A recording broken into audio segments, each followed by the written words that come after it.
ውድ ቤተሰቦቼ ቢኒ እንግዲህ ቪዲዮ ለቋል ማለት ነው። ዘንድሮ የአብርሽና የሩታ ህይወት እንግዲህ የዩቱብ መሸቀያ ሆነዋል እና በዚሁ አጋጣሚ ማለት ነው ነገሩ እንዴት አያችሁት እናንተ?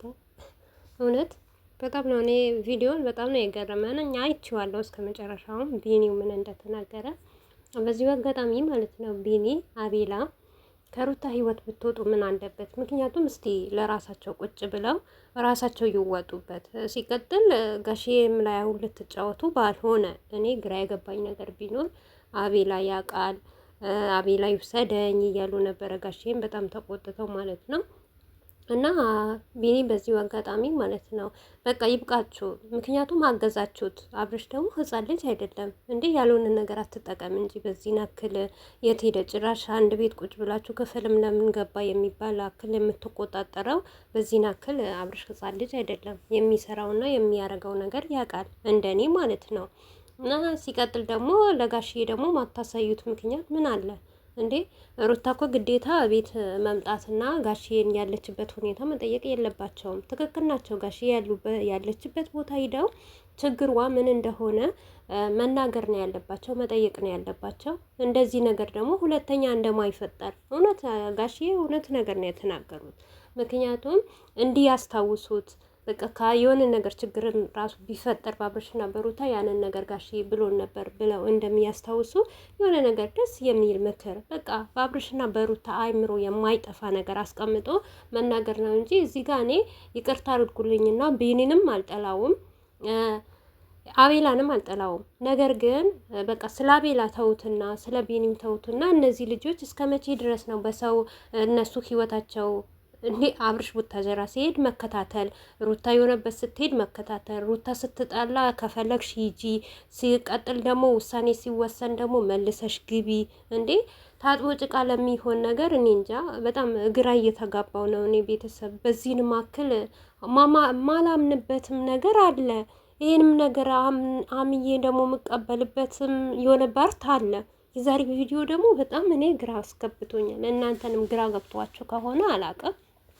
እና በዚሁ አጋጣሚ ማለት ነው በቃ ይብቃ። የአብርሽና የሩታ ህይወት ለመኖር ራሳቸው አስበው ይኖርበት። አውጥተው አውርደው ይሄ ይጠቅመኛል፣ ይሄ ይጎዳኛል ብለው ሁለቱ ቁጭ ብለው እንደ ባልና ሚስት አብርሽም እኔ ይሄንን ነገር አጥፍቻታለሁ፣ ይሄንን ነገር በድያታለሁ፣ ስለበደልኳት ደግሞ ከልቤ ይቅርታ፣ ከአሁን ወዲህ ደግሞ አይደግመኝም። ሩታም ደግሞ ካጠፋች አብርሽን ካስቀየመችው እኔም አብርሽ አጥፍቼብሃለሁ ብለው እርሳቸው ከውስጣቸው የመነጨ ይቅርታ ማቅረብ ነው እንጂ ያለባቸው እዚህ ጋር ልመና ምን አመጣ እንዴ? ይሄማ ልመና ከሆነ ነገሩ ሌላ ቦታ እንደሄደ አንዳንዴ ማለት በቃ ሰው ተጨነቀልኝ ብላችሁ ደግሞ በሰውን በህዝብ ላይ አትጫወቱ። እንደኔ በቃ ህዝብ የሚያሳዝናችሁ እናንተን ሆኖ ብሎ የሚጠብቅ አንድነታችሁን በቃ ደስታችሁን የሚያይ በተለይ ስንት ሴቶች እያለቀሱ ስንት እህቶች እያለቀሱ፣ ኧረ በጣም ነው የሚገርመው። ግን የሰውን እንባ እኮ እውነት አንድ ሰው በእንባ በሽታ ሆኖ ቢሞት በእናንተ ምክንያት እናንተ ናችሁ ተጠያቂ ማለት ነው። ምክንያቱም ይሄ ነገር እኔ ለምን አለቀሱ አልልም። እኔም ስላለኝ እኔ ራሱ ሰሞኑን ማለቅሰውን እንባም ባይመስላችሁ፣ በተለይ ደግሞ በሩታ ነገር በጣም ነው እኔ እንጃ በጣም እየከፋኝ በጣም እየደበረኝ ሰው ሁሉ ሲያናግረኝ ለሰው ጥሩ ሰላምታ ይሰጥና በስተጀርባ ደግሞ እኔ እያለቀስኩ ነው። ያንን ነገር እንዳይፈጠር እኔ በአብርሽና በሩታ ህይወት በዙሪያቸው ያሉ ሰዎች ለምንድን ነው ማይወጡት? ለምንድን ነው ማይርቁት እንዴ? ይሄ ነገር እኔ እንጃ። ዛሬ እንደውም እኔ የጠበቅኩት ቪዲዮ በአቤላ ቤት ወይም ደግሞ በቢኒ ቤት ስማቸውንም አላውቀውም፣ ብቻ ይቅርታ አድርጉልኝና ማለት ነው። አቤላ ቢኒ የሆኑ ራሱ አላውቃቸውም። እንደዛ ተለቃቅሞ የሚመጣ ነገር ሳይሆን በቃ እኔ የጠበቅኩት የነበረ ሩታዬ እንድትመጣ ሩታዬ እንድናያት በቃ ሩታዬ ደግሞ ያለችበት ሁኔታ እንዲያሳዩን፣ ደህና ትሆን ደህና አትሆን ያንን ነገር ነው። ምክንያቱም ካየነ 3 ቀን ነው። 3 ቀን ደግሞ ምን ትሁን በምን እንዳለች አናቅም። ያንን ነገር ቪዲዮ ይዘው ነበረ ይመጣሉ ብያለሁ እንጂ ይሄ ያልሆነ ወጣ ወረደ ተፈለጠ አልተፈለጠ የሚል ቪዲዮ ደግሞ ይዛችሁ ተመልካች ጋር መምጣት በጣም ነው የሚያስጠላው። ለራሳችሁ ለህሊናችሁ እስቲ ቪዲዮ ከሰራችሁ በኋላ አታዩትም ነው ወይስ ዝም ብሎ በቃ ካሜራማን ተቀርጿል ኤዲት አድርጎ ነው የሚለቀው?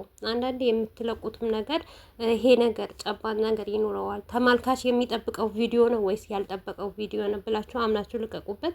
በቃ ይበቃል። አብርሽና ህይወት እውነት በአብርሽና በሩታ ህይወት ብዙ ሰው ተጫወተበት፣ ብዙ ሰው ነገደበት፣ ብዙ ሰው አተረፈበት እና አሁን ይብቃ፣ ሰለቸ። እውነት አሁን እኔ እንደኔ እውነቴ ነው የምላችሁ ለእኔ ራሴ በጣም ሰልችቶኛል፣ ስልችት ብሎኛል በቃ የሆነ ሰው ከውስጣችሁ ከወደዳችሁ ስብሃንላ እንዴት እንደምትወዱም እንዴት እንደምታወጡትም ትቸገራላችሁ። ነገር ግን በቃ የእናንተ ነገር የሆነ ሰውን ውዝብ እያለ በቃ በዚህ ነው በዚህ አይደለም፣ ስራ ነው ይሄ ነገር፣ ትክክለኛው ነገር ነው እንዴ? አረ አውዝ ብላሂ ምነ ሸይጣን ረጂም። በምንም አይነት እኔ በዚህን ታምር እኔ እንጃ ይሄ ነገር ሌላ ቦታ ስትደውሉና ስትሰሙ የሚሰጧችሁ የሚናገሯችሁ ሌላ ነገር፣ ቪዲዮ ላይ ሲመጣ ሌላ ነገር። ለምን በአቋማችሁ አትቆሙም? ሰውንም ማይሳሳት የለም፣ ማይጣላ የለም፣ ማይጋጭ የለም። ግን መጋጨትም ራሱ ይሄንን አክል የሚያደርስ ነገር አይደለም። የአብርሽና የሩታ ህይወት በነፂ ምክንያት አይደለም፣ እናውቃለን። በነፂ ምክንያት ነበረ፣ ሌላ ምክንያት ተጨረመረበት፣ ተጣሉ አይደል? እኔ የገረመኝ ነገር ገና ዛሬ ጋሽዬ መጥቶ ሊያስታርቁ ሲሉ አቤላ አያውቅም፣ አቤላ አያሳይም የሚባል አማርኛ ምን አማርኛ ነው? ይሄን ነገር ነው እኔ ግራ የገባኝ። እንዴ ለምን አያሳይም? አቤላ ምንድን ነው? አቤላ ምን ቤት ነው? ቢኒስ ምንድን ነው?